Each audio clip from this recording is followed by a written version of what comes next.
Hey amigos, mayang udto, mayang adlaw dira. I'm currently having a mukbang with Hubert and Justoni. So we have a special guest star right here. He's been staying with us for like a few days now for some reason, temporarily. But for his family, we just want to tell you guys na okay lang din si Justoni, wala gini problema. Okay, so Justoni is an Ilonggo and he just arrived here. When did you arrive, Justoni? I think 12 last week. Okay, so just last week, and you haven't started working yet, right? Not yet. Yes, not yet. So, do you want to greet your family in there? I mean, I'm pretty sure they're wondering have you been here? Ano lang, ang highlight sa balay, kag I know, I really don't know what would be your reaction to this video. So, ay lang kag, let's eat. Okay. Yeah, so what we're having today is my favorite ramen, which is the champong. And of course, since Hubert is here, he really loves meat. Hubert, you pork steak. Pork steak. Oh, that's pork steak. Pork steak. Okay. And we have some pasta here that Hubert cooked. This is just one of his experimental recipes, which he is going to perfect later on. I have some eggs, and I made katcha and pepe pasta yesterday, but it's already cold now, so it's not really good for eating. And some leftover potatoes. So hali, mga unta. So pagkuha na diha, Tony. So this is the first time we're doing a mukbang for a while, right? Because it's always been cold since autumn. Yes. And it's tolerable. Yeah, and 30 minutes ago, the sun was shining. For some reason, it stopped now, but you know what? Nothing's gonna stop us. What the hell? Yeah. Because we really missed the balcony. Another All Boys episode. I August. Okay, shout out to our friend August right now, who's on duty. And who's really working hard. August, treat yourself with an all-you-can-eat buffet later at China Mingo.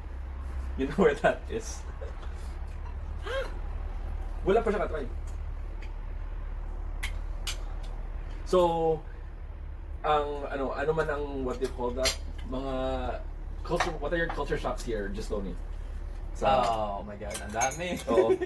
At first, If you wanna speak Ilonggo, okay lang din. Tagalog, okay lang din. Bisaya, first, English. yung ano, yung mule trenong or yung waist separation. Yeah. Na-stress. As in, na-stress ako doon kasi hindi ko alam kung paano gawin yung waste segregation. Oo. Yun talaga. Yun.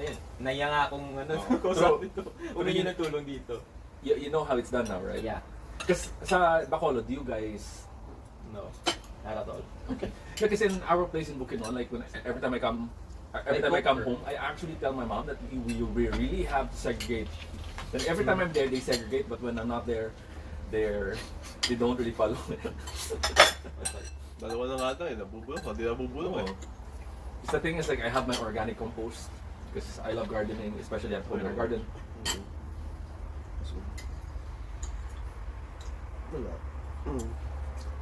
Tried it when I was little. Pero wala na. Oh my God, the sun is back. I think. Anyway, so aside from the multrenong, ano pa? Yung SIM card. Yes, okay. Go on. Activation of SIM card here in Germany. Genau, yeah.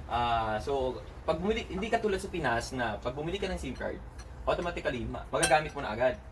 Dito, need mo pang ipa-activate sa shop mismo, Sa provider, yeah. sa provider, or either sa online through phone or something. Basta maka-communicate ka sa provider pa verify yung identity mo How did you activate it? Like through text, through video call. Oh yeah, that's what I did also before. Na-shock ko. Because the thing is, there's like a call center, diba? Tapos there's someone in there, but she's not really German. Because like I asked her, because like she had an accent. Then she asked me for my passport. Ipakita mo man. Passport, and she would tell you, okay, show your passport, the front page, what's the inside. So, wow. Tapos ilang beses akong actually pinatayan ng call. Ah, really? Yes. Kasi, di ba nga, yung Deutsch ko is kaput pa. Hindi pa ganun ka pating... Kasi nasashock pa ako, hindi ko nga maintindihan masyado yung sinasabi nila. So that's why Because what I did talaga is that when I heard her speak, with an accent, and I knew that she's not Deutsch right off the bat, I'd asked her, like, already. can I speak in English? Yeah. Because I just arrived here. Hindi ko ginawa. Yeah, two days lang ko to. I know. It was on my first day here in Germany, and I had to buy a SIM card. So I said, "Do you speak English?" I said, "Yeah, I can speak English." So it was easier for me. The third time lang, the third person. Pero at And least, How many hours was it before you were able to activate your SIM card? Ang bilis lang, mga 30 minutes. Oh, really? Yeah. 30 minutes na activate agad. No, it's like for me, it took me like 24 hours. Like she told me it's gonna be activated within 24 hours, but for you, Bert, it took him. Okay. Nagulat nga ako, sabi nila 24 hours pa yan. Oo. And then, bigla na naman may nag-notify na email. But it's great, you know, setting proper expectations. Also, if you are going to, let's say, give them a leeway, parang, because the thing is, if you give them, if let's say, if this is a person and you promise that person that you'll be there in 30 minutes and you'll not be there in 30 minutes, that person is gonna feel bad. But if you tell that person, I'm gonna be there in 2 hours, but you arrive there in 30 minutes, parang, di ba? It's way better. Actually, yung dito sa Germany, nagustuhan ko kasi parang yung mga tao talaga dito is disciplined talaga. Yes, exactly. Have you tried crossing the streets here? Yes. Yes, di ba? With you, Bert, actually. Oh, see, you really have to follow the green light. Pero kung ako lang siguro mag-isa noon, nahuli na ako. Ah, really? Diretso na. No, because like sometimes it's not even the police will hold you; it's the other people, especially the older ones. It's like quite a common thing in here, wherein other people policing each other. I mean, which is okay. Yeah. Germans are meddlers. In a good way. Mm. Sometimes. Like yesterday on the train, so at some point my mask fell off and my nose was showing, and like the old lady on the other side, she was like, "Oh, okay, thank you." She was very nice though. Really nice here.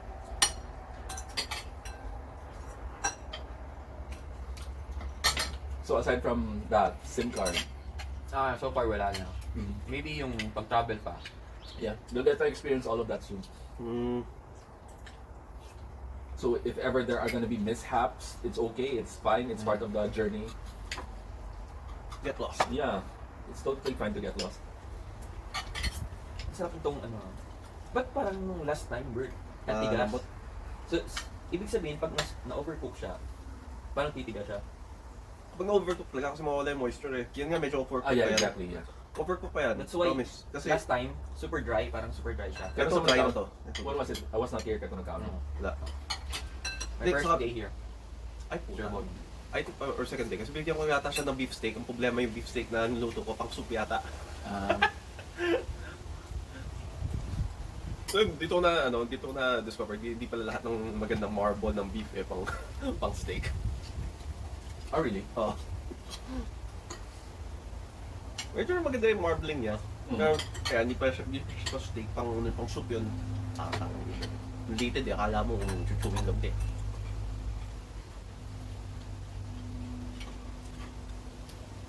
Thank you, Fritzy. Ano Shout out yung to mga sinabi ko kanina, Lex? Ano to? I know, you don't have to eat that anymore. Why? Let me try. Hindi na siya namit. You know? Namit na siya if it's like hot. Because the thing is, I only, well, I cook the pasta, then I just put some It's called? melted cheese and pepper. That's it. Kacho, Yeah. kaka pepe. Yun yung sinabi mo na ano, kahapon na. Yeah, exactly. So namit siya when it was fresh because it was still hot and the cheese was melting Ako lang, with the pepper. still malalasahan mo yung cheese. Okay pa naman. I bought Masarap cheese just after. for that. Because I just really wanted to try it. Masarap pa actually. Hindi ko satisfied. Why? So I'll just make another batch with the proper cheese. Kakay pepe.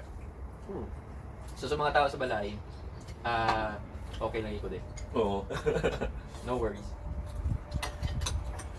And after a few days, your apartment is going to be ready for you, right? Yeah. So there's just been a delay, but this apartment is just across our apartment. We just live in the same house, in a big house. Yeah.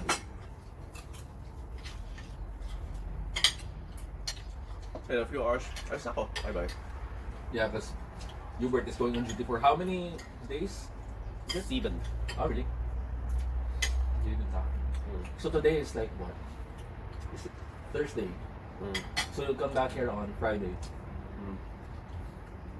Because he still have the night shift on his last day. Friday next week. And after that, you don't have the schedule right for November? Okay. Tama ba? Thursday ngayon. It's Thursday today. So Saturday yung break.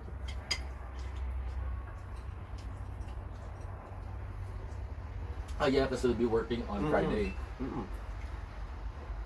Eh, di, tama ka. Tanga-tanga ko talaga minsan. Tama ka. Friday balik ko. Oh.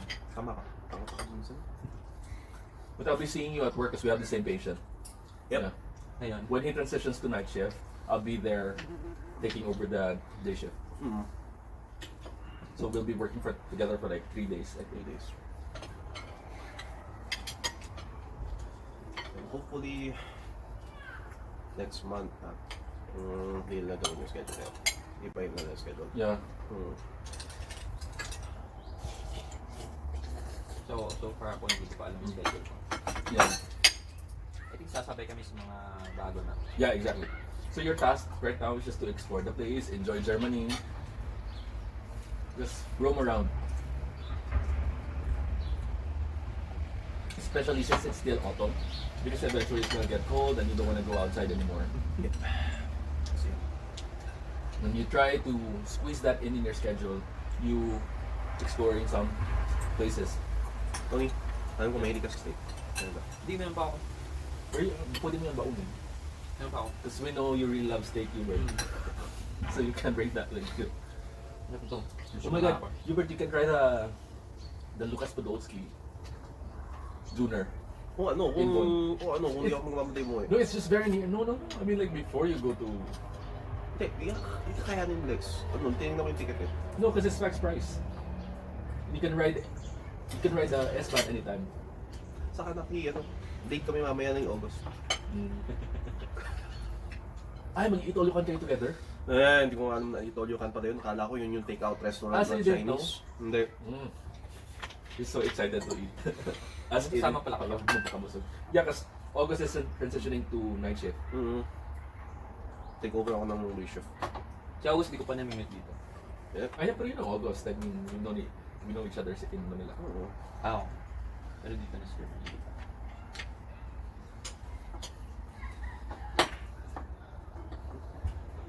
Ice tea lang na hindi ako uminom. So anything else that you might want to tell your family and friends in Germany? So I also had this feeling before when I arrived. I had to pinch myself. Oh yeah. Diba nga, like, oh my God, I didn't put this to Germany. Diba? Then, because like the thing is, especially in your first few weeks, you'd be like, oh my God, just last week I was in the Philippines and now I'm here. It's like I'm dreaming. Yeah, exactly. Diba? Ginambay ko muna sa imo. Yeah. I told you that. Wala ka pa na homesick? Wala. Yeah. Because, siyempre, Because there's so many people right now. Yeah. hindi rin. Kasi natira ako dun sa bahay almost 4 years din. Kaya, exactly right. Ayan mo siya. Like, were there any food that you tried in the Philippines just before you had to leave? I'm not particular sa mga ganyan. Because like si Dayan, I told her like, Dayan, when you come in here, like in Germany, you really have to make sure you've eaten all the food, Filipino food, because you won't be having that for like so many months or years. Lechon, I miss lechon. Dito nag-lechon. No, the proper lechon. Proper lechon. I mean, this lechon was great, but I would really prefer lechon Gusto talaga. from Cebu. From Karkar, I really miss the Karkar lechon. Pero malay natin, baka minsan bili tayo isang buong baboy, makalechon tayo dito. Yeah, we're planning to do that Yes. eventually. Kahit problem. It's in Pero the yan works. na lang, yung timpla lang. Oh, that Salt and pepper na naman okay na siya. No, proper lechon needs a lot of lemongrass and Lemongrass yun though. Pero meron naman dito. mahal. Yeah, it's so expensive. But we'll find a way. I think I'm not sure, probably there's a big Filipino community in Berlin and they cook lechon. I don't know. I met someone from Berlin before when I went to the embassy and she was really nice to me. She's like a mom to me now. So she cooks Filipino food, tapos she sells it to other Filipinos. I'll just ask her if there's someone in there who cooks lechon. Actually, sa Bob na yun. I did. Ano? Bob. Sa Bon. Yeah, there's so many Filipinos in Bon. Really? As in. Really? As in. And there was this one time I was in the train station and you know me, I'm so friendly. Then I tried to talk to them and they were like, okay. It's like, okay, so you know what? Next time I'm not even gonna approach anyone who looks Filipino. I'm gonna pretend I'm Latino. I mean, I get that all the time anyway. So I'm like, okay. I mean, I'm trying to be friendly, and it's so frustrating if you are like giving them so much energy, positive, and you can, and they could not really, Reciprocate. yeah, reflect that energy back to you. I'm like, okay. Dampener. Yeah. It happens sometimes. Kaya ako pag padungog-dungog lang ng Tagalog words. Chang. Magmumura ako kung luwaran. Tapos titingnan ko magre-react. Pag di na nag-react, ito. Kasi nga, sa profession natin, dapat tayo pang mas makaintindihan, di ba? Kasi iba-iba naman ang personality. No, most of the time they're nurses. They're fellow nurses. Yes. They're the same age. Yes. Pero, di ba kahit dito, may iba pa tayong personality. So, dapat lang tayong... Because the thing is, like, I met some what you call that, Latinos in the train, and they were like, what the... It was like instant brotherhood. Because like, you see another brown person, and you'd be like, you know, I mean, I can speak a little Spanish. So parang, instantly, you become really good friends. Oh, it's like, oh my God, it's so different when you're with fellow Latinos. Or syempre siguro, if it's like with fellow Bisaya. I mean, I'm so excited to meet another Bisaya. Na hindi naman masyadong nangyayari kasi meet namin dito madalas ako. Tagalog. I mean, as a trier, minsan, Tagalog yun, di ba? Oh yeah. No, because the thing is like, when it comes to Filipinos, you could not really tell. Especially like, let's say Ilonggo speak really good Tagalog. Because like for us, Bisaya would rather speak English than Tagalog. So if I could totally, you know, like get the accent right there, I mean, I could really tell right off the bat that that's not a Tagalog, that's a Bisaya speaking. You know, there's like this instant connection. Pero ako nagtaga... Ay, Yan ko pala tayo. Oh. Hindi yung nagtatagalog ako, mahalata ba or may intonation? Ay, hindi. I met some Ilonggos with really strong Ilonggo accent. They say like, paano mo nalaman na Ilonggo ako? Sa pananamit mo. Actually, kahit nung nandun ako sa Manila, stay ako, yung mga taxi driver, diba? Sabi nila na, pag sinabi kong siyempre hindi pa na-question kung tiga saan talaga ako, nag-uusap kami, parang kung saan ako pupunta. Nung sinabi ko ng tiga Negros ako, tapos tinanong ko, bakit sir yung Tagalog mo walang tone? Parang ganun. Hindi ko alam. Kasi panood ako ng cartoon sa Yeah, exactly, diba? Maybe. But I met yung Tagalog, it's so funny sometimes. But I really find accents cute because it tells a story. Yeah. And I really love it when I could not tell where a person is from. Because like, let's say, that particular person pronounces one word differently than the next word differently. I'd be like, okay, I think you picked that accent from somewhere. Like from, especially those that traveled a lot. Let's say a European who's been to Australia for like a year for what they call that, a working holiday visa. They get some Australian slangs. They have the European accent with some words, but they still use the Australian slangs. So I try to pinpoint because I really like that. Actually, kahit dito, pag nag-uusap kayo ng Bisaya, minsan parang makukuha ko yung parang ganun yung pag-sabi niya. Parang makukuha mo yung the way you speak or something. Because like for me, I really have to remind myself that not all Ilonggos can speak Bisaya. Kasi the thing is, I grew up bilingual. Like I speak both Ilonggo and Bisaya at the same time. So for me, normal lang na yan. But the thing is also, if you're from Iloilo, I can understand Karaya because I have so many Karaya classmates. But the Ilonggos from Polyglot Negros... ka talaga. Isa ka talaga polyglot. I don't know. I mean, in a way, pero I mean... But the thing is, like sa Negros, di ba? You cannot understand Karaya. Oh. Pero sa amon niya, sa Iloilo, it's just normal for us because we have so many Karaya classmates. Minispread ka, ano man, kaya... Okay, hindi na si Fritz isang Karaya. Pero the Ilonggos in Negros, hindi. But the Ilonggos near the border sa Negros Oriental, they can understand Bisaya, like people from San Carlos. They speak both Bisaya and Ilonggo. Or people from Hinubaan, Abayawan, Sipalay. Oh. Sipalay, Ilonggo, ginadaya. But a lot of them can speak like Ilonggo. But if you go to Hinubaan and Abayawan, Bisaya rin na sila dira. But they can speak Ilonggo. Actually, kahit ako parang na-amaze na makinig sa'yo mong salita. Pag nag-Ilonggo, parang ganun ba ako magsalita pag nag-Ilonggo? Parang may tono talaga. Hindi ko alam. For me, it's Ilonggo. Hindi, kung ako magambal, Ilonggo, do may tono man. May tono mo ba lang? Because like people say that the Ilonggo accent in Bacolod is more sing-songy than the Ilonggo accent sa Iloilo. Amo na hambal. Kasi, di ba, yung tawag talaga sa language namin is hindi Ilonggo. Kasi yung Ilonggo is Iloilo. It's Hiligaynon. Hiligaynon. Hiligaynon din. Yeah. That's why, Pero same lang yun siya, di ba? For me, I could not tell the difference, but there were some people who tell me like the Ilonggos in Negros, they have a more sing-songy accent. I can't differentiate. Ako din. Hindi ko talaga ma-tell kung ano. But I really love it when I hear someone who speaks really Ilonggo with a strong accent. And this is so funny because I've met a lot of those Ilonggos, but they're not from Iloilo or Western Visayas. They're from Sultan Kudarat. Sultan So, There was this one time like I was having a vacation in Davao. Tapos I heard a lot of people talking Ilonggo. And I was like, taga diin ka mo? Siya, taga Ilo? Siya, ay hindi, taga ano lang kami, taga Cotabato. So, ha? Tapos their Oh, accent, nakabati ko, Cotabato eh. pero their accent is more Ilonggo than me. I mean, I grew up in Iloilo. Pero sila, yeah, they've never been to Iloilo. They've never been to Western Visayas. They're like the third generation Ilonggos in Cotabato. Ang Ilonggo sa Ilaya are their grandparents. Pero ang Ilonggo nila, mas grabe pa kasi sa akin. As in, it's like, oh my God. Tapos when they speak Bisaya, they still have the Ilonggo accent.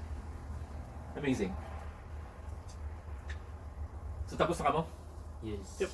Yeah, I think I'm done. Well, thanks for watching, guys. And before we end this video, you guys wanna say hi? Ay, mga pa yata.